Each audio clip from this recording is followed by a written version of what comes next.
दरीश्वर अपने दोस्त के मशवरे पर अपना सारा पैसा एक कारोबार में लगा देता है, लेकिन सारी रकम ज़ाया हो जाती है। दरीश्वर एक गहरे सदमे में चला जाता है। वो पुलिस के पास जाने वाली है कि रास्ते में उसका सामना ऐसे खौफनाक हादसे से हुआ कि लोग उसे देखकर हैरान रह गए। लोग उसकी मदद के लिए दौड़ते हैं। इसी वक्त दरीश्वर के मोबाइल पर तैमूर का फोन बज रहा है। लोग फोन उठाते हैं और तैमूर को बताते हैं कि दरीश्वर को हादसा पेश आया है। यह सुनकर तैमूर बहुत परेशान हो गया। इसकी मां पूछती है, तैमूर बेटा क्या हुआ, तुम रो क्यों रहे हो?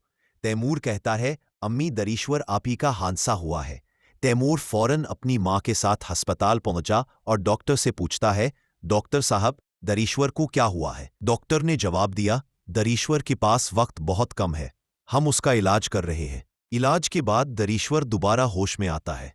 तैमूर जब कमरे में जाता है तो दरवीश्वर कहता है, मुझे जल्दी से अपने बाप के पास ले चलो, मेरे पास वक्त बहुत कम है, मुझे उनसे माफी मांगनी है। ये सुनकर तैमूर गाड़ी में बैठता है और अपने बाप के घर पहुंच जाता है। वहां पहुंचकर वो आयमा को अपने सामने देखकर बहुत हैरान हुआ। तैमूर पूछता है, आयमा तुम बैरूने मुल्क गई थी, कब वापस आई? आयमा ने जवाब दिया, मेरे वालिद ने मुझे बुलाया है क्योंकि वो मेरी दोबारा शादी करना चाहते हैं। तैमूर ये सुनकर हैरान होता है और कहता है, आयमा मैं अब्बा से बात करूंगा, तुम मेरे साथ घर चलो।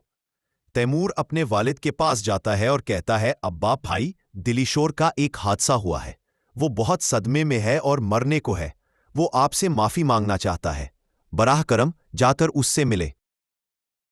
इसके वालिद कहते हैं, ठीक है मैं तुम्हारे साथ आने को तैयार हूं। वलीद आयमा को तैमूर के साथ अस्पताल ले जाता है। वलीद के कमरे में दाखिल होते ही दिलीशोर की आंखें आंसुओं से भरने लगी।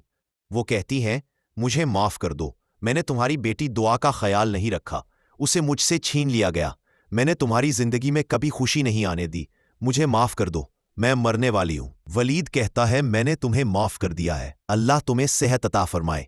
वलीद वापस जाने लगा। तभी दिलीशोर ने आयमा को फोन किया और कहा, आयमा मेरी वजह से तुम्हारा घर तबाह, मैंने तैमूर से तुम्हारा रिश्ता भी खराब किया, मुझे माफ कर दो और प्लीज तैमूर के साथ घर वापस चलो।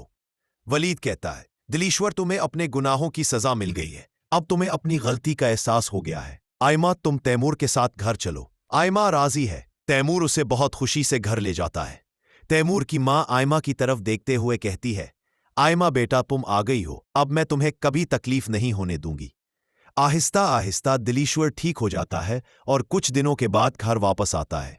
वो पहले जैसी नहीं है, वो बहुत बदल गया है।